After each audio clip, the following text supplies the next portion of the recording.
Bienvenue tout le monde. On est aujourd'hui dans le coin de West Palm Beach en Floride, accompagné de Marine Gold, courtière hypothécaire ici en Floride, spécialiste pour les étrangers, pour aller chercher le financement pour les étrangers dans l'immobilier ici.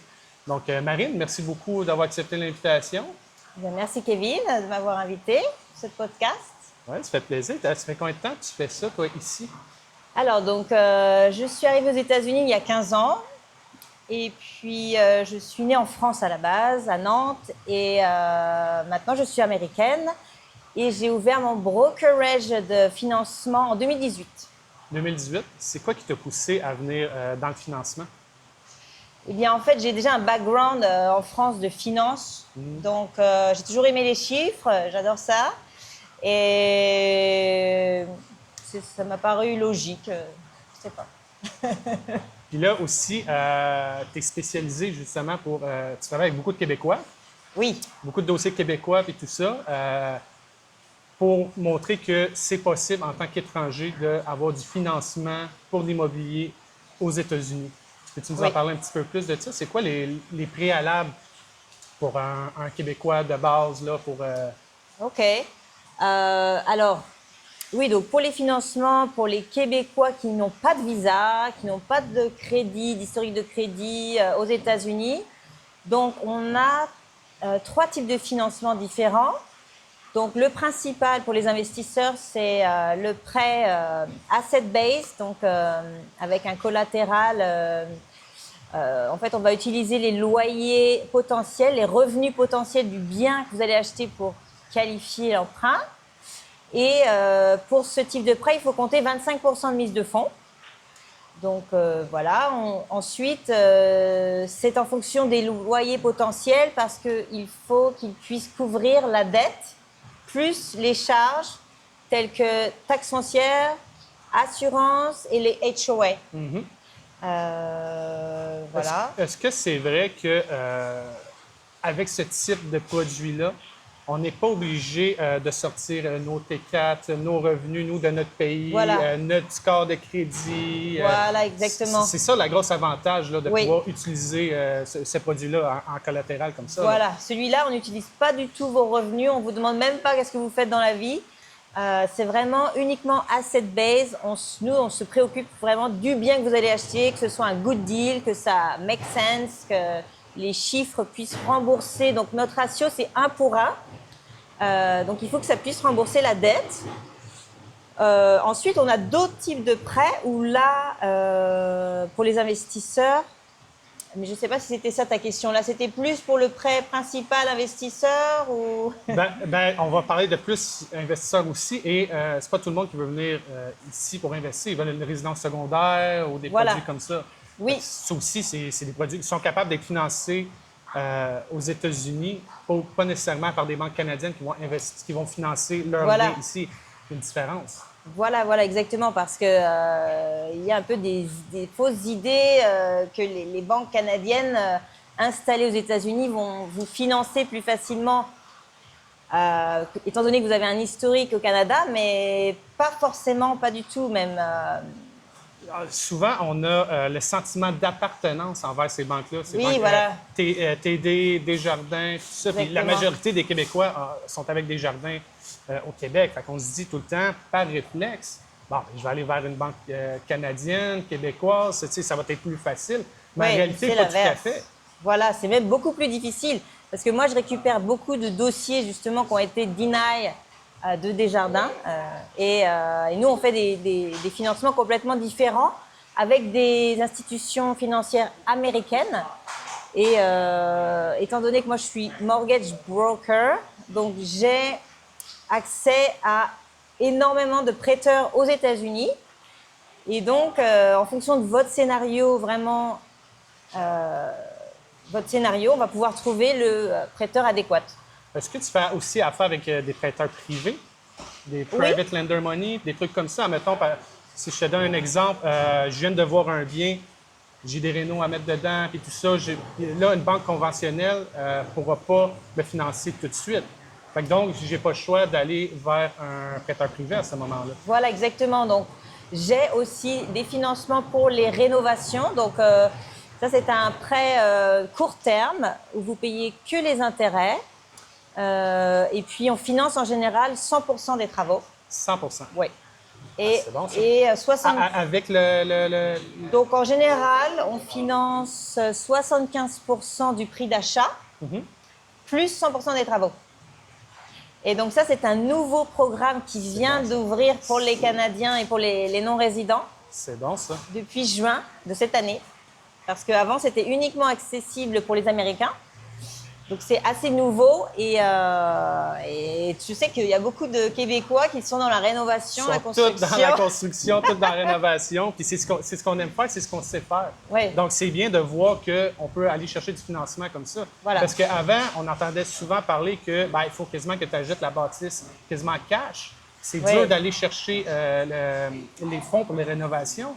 Voilà. Après ça, une fois que c'est fait, là, tu peux financer avec une banque conventionnelle. Voilà, une fois que c'est fait, donc vous avez deux options. Soit vous vendez le bien, ou soit vous mettez un locataire en place et on refinance. Donc ça s'appelle un refinancement cash out. On sort, en fait, on utilise la nouvelle valeur après travaux pour sortir jusqu'à 65 à 70% de la nouvelle valeur. Donc, dans le fond, tout ce qu'on a à payer, nous, c'est le 30 de mise de fonds du bâtiment du départ. Voilà, 25 même, ça peut être 25. Jusqu'à 25 Oui. Puis après ça, les rénaux sont financés. Oui. Là, c'est quoi? On a à peu près un an pour... Voilà, c'est 12 mois maximum. Vous payez que les intérêts et en fonction de ce que vous utilisez, parce qu'en fait, vous avez un budget travaux et vous devez avancer les travaux. C'est des déboursés progressifs. Voilà, exactement. OK. So, on a un petit peu le même programme. Oui. Nous, au Canada, c'est justement, on débourse les premiers, puis c'est des déboursés progressifs. Fait qu'il ne faut pas faire n'importe quoi. Il faut bien compter ces choses, bien s'entourer là-bas. Mais vous êtes libre de choisir vos contracteurs. Ils ne vont pas vous dire ils vont pas vérifier avec qui vous travaillez. Donc, ça, c'est un point important. Ça prend un contracteur licencié pour effectuer les rénaux. Ça ne va pas être vérifié, donc vous faites comme vous voulez. Il y a des inspections. Mais ils vérifient que le travail est bien fait. C'est ça. S'il est mal fait, là, ils vont se demander ce que vous avez fait. Ouais. Mais sinon, ils ne vous posent pas de questions. Ah, c'est bon, ça. Puis, y a-tu, pour un Canadien qui veut une résidence secondaire, oui. C'est quoi, vu que c'est différent qu'un bien de 100 d'investissement, est-ce que ça reste quand même 25 à 30 de mise de fonds ou ça dépend, ils vont prendre plus en considération les assets personnels de la personne? Alors, le minimum, c'est 25 toujours, pour une maison principale ou secondaire. Mais par contre, là, on va utiliser vos revenus pour qualifier. Donc, les revenus du Canada. Et même si vous n'avez pas de crédit aux États-Unis, on va utiliser le crédit canadien. On a différentes façons de faire. Mais voilà, maison principale et secondaire, on doit utiliser vos revenus.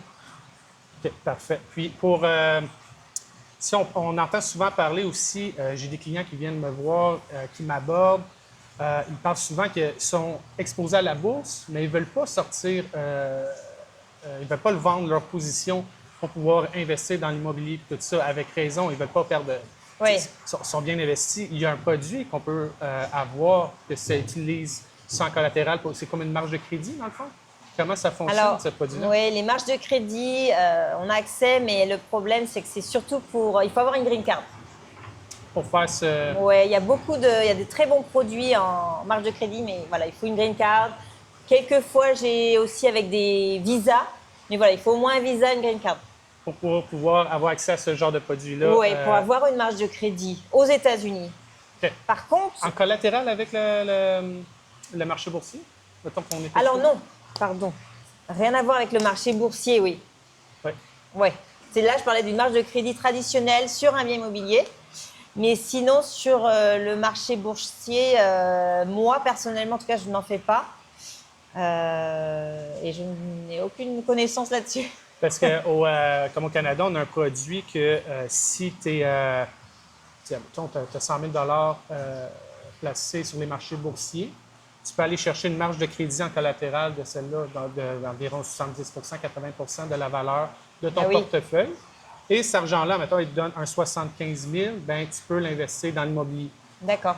Tu payes seulement l'intérêt. Oui. Le prêt, il Les est... prêts lombards, non? Exactement. C'est comme OK. le prêt lombard. Oui. Mais moi, je ne propose pas cela, mais voilà, vous êtes libre de chercher par vous-même.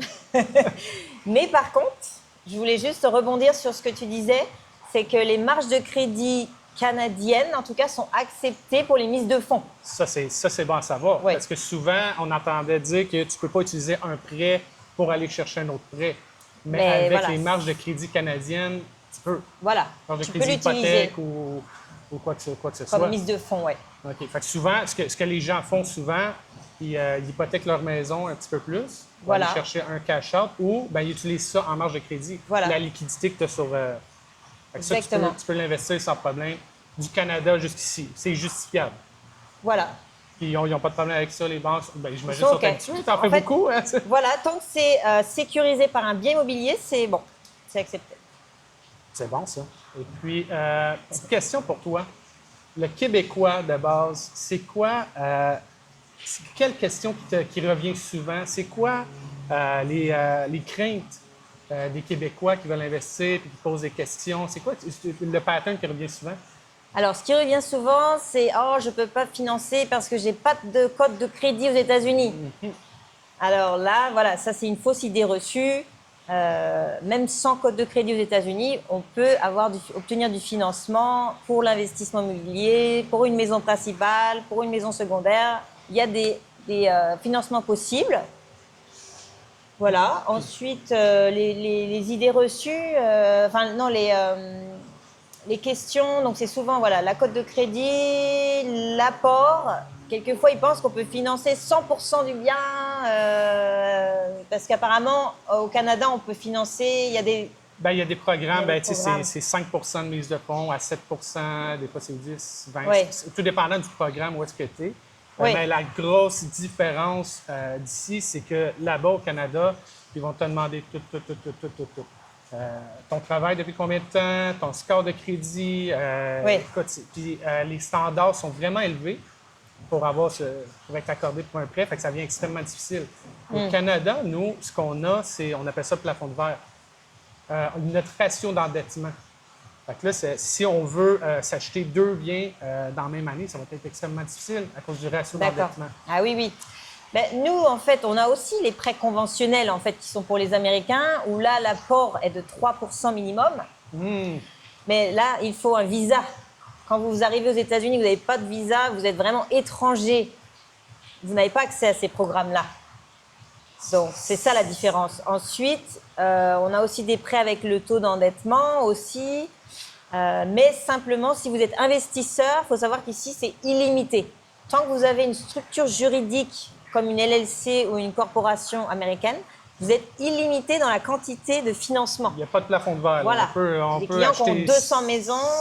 Il n'y a pas de problème. Voilà, il n'y a pas de problème. Tant qu'on a l'apport à mettre au début. Voilà, tant que vous avez l'apport et puis tant que le deal make sense, parce que ici, c'est un pays capitaliste. Et donc, on est surtout basé sur les biens, sur le deal en lui-même. Et on ne regarde pas forcément vos revenus.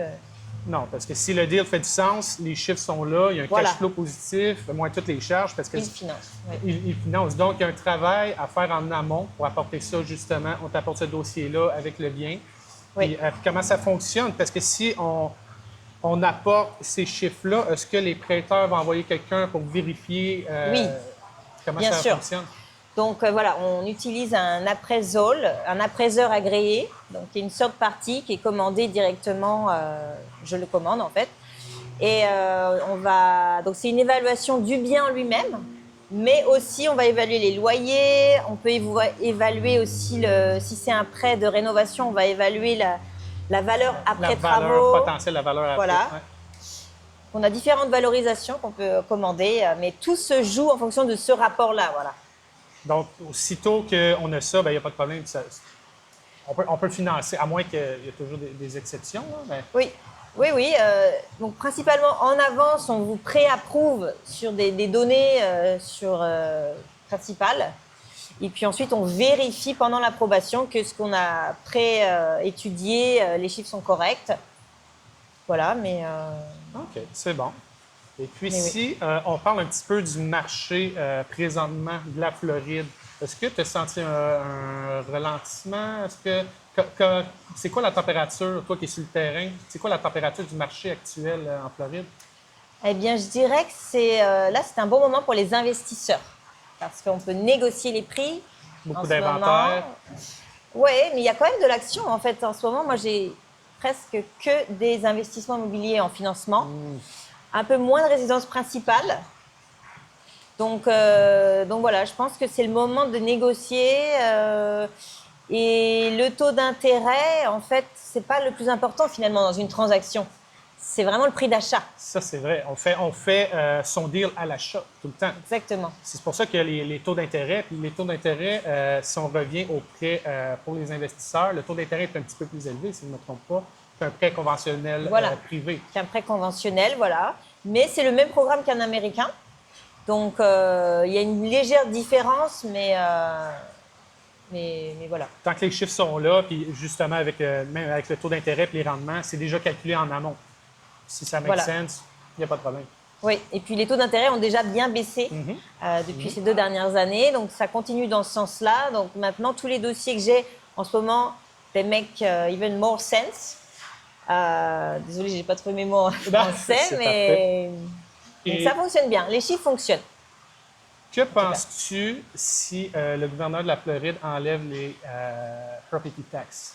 Ah oui. Crois-tu que ça va donner un énorme boost au marché, un autre vent frais, et que là, tout le monde va se lancer sur le marché? Comment tu vois ça? C'est sûr que ça va booster, je dirais, les maisons principales surtout. Parce qu'en fait, apparemment, les taxes foncières seraient uniquement pour les maisons principales, ce ne serait pas pour les investisseurs. Donc forcément, il va y avoir plus de mouvement sur le marché. Ben oui, il y a beaucoup de monde qui vont vouloir justement quitter d'autres provinces, peut-être d'autres États pour venir ici. Oui, déjà, c'est le cas. C'est le cas. Ah, ben, tu vois un mouvement de... On voit beaucoup ici, on voit beaucoup de Californiens, de New-Yorkais, de tous les États. Fiscalement parlant, plus avantageux. Voilà, la Floride, c'est super, comme le Texas. Mais ici, en plus, on a la qualité de vie. Donc, oui, oui, c'est vrai, c'est vrai. En parlant d'État, toi, en tant que courtière, tu n'es pas juste en Floride. Tu peux aller chercher des prêts partout dans les États ou as-tu des places que tu ne peux pas aller? Comment ça fonctionne à ce niveau-là? Alors, au niveau de ma licence, donc moi, je peux financer toute la Floride au niveau des investissements immobiliers, maisons principales et secondaires.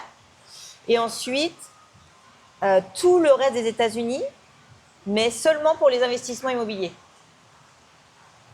Donc investissement immobilier, tous les États-Unis, maison principale et secondaire, uniquement la Floride. Et est-ce que tu en as beaucoup, j'imagine, des investisseurs? Oui, j'en ai pas mal à New York, Connecticut, Pennsylvania, Texas aussi, Californie, ouais, même Nevada. Ah, c'est bon, ça!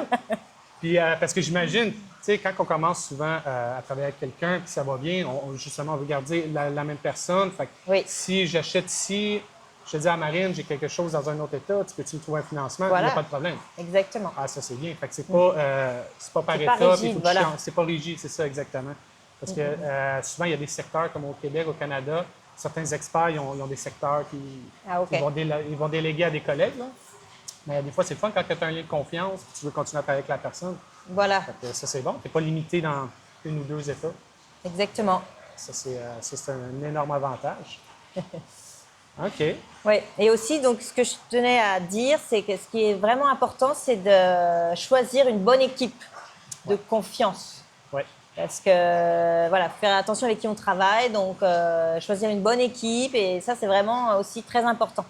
Aller chercher la bonne information aussi, parce qu'on voit beaucoup de choses. Tu sais, il y a un gros boom sur les réseaux présentement, puis il y a beaucoup d'informations qui circulent.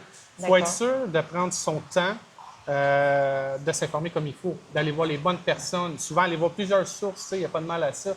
Oui. Pour pouvoir être capable de justement s'entourer des bonnes personnes qui connaissent ça, puis d'avoir la bonne équipe. Oui. En réalité, dans l'investissement immobilier, même en affaires, peu importe si ça prend l'équipe en arrière de toi. Tu sais. Voilà, c'est très important, je dirais. Ben oui, parce que pour éviter certaines erreurs, puis des gens qui comprennent les marchés aussi de l'investissement, principalement immobilier. Tu sais, si on fait affaire avec un expert que c'est pas trop son domaine, parler de rendement locatif et tout ça, qui ne sont pas trop à l'aise. Il faut être sûr que l'équipe Concorde, puis ton partner, ton courtier, courtier en assurance, courtier hypothécaire, courtier immobilier, vous êtes tous alignés sur la même onde.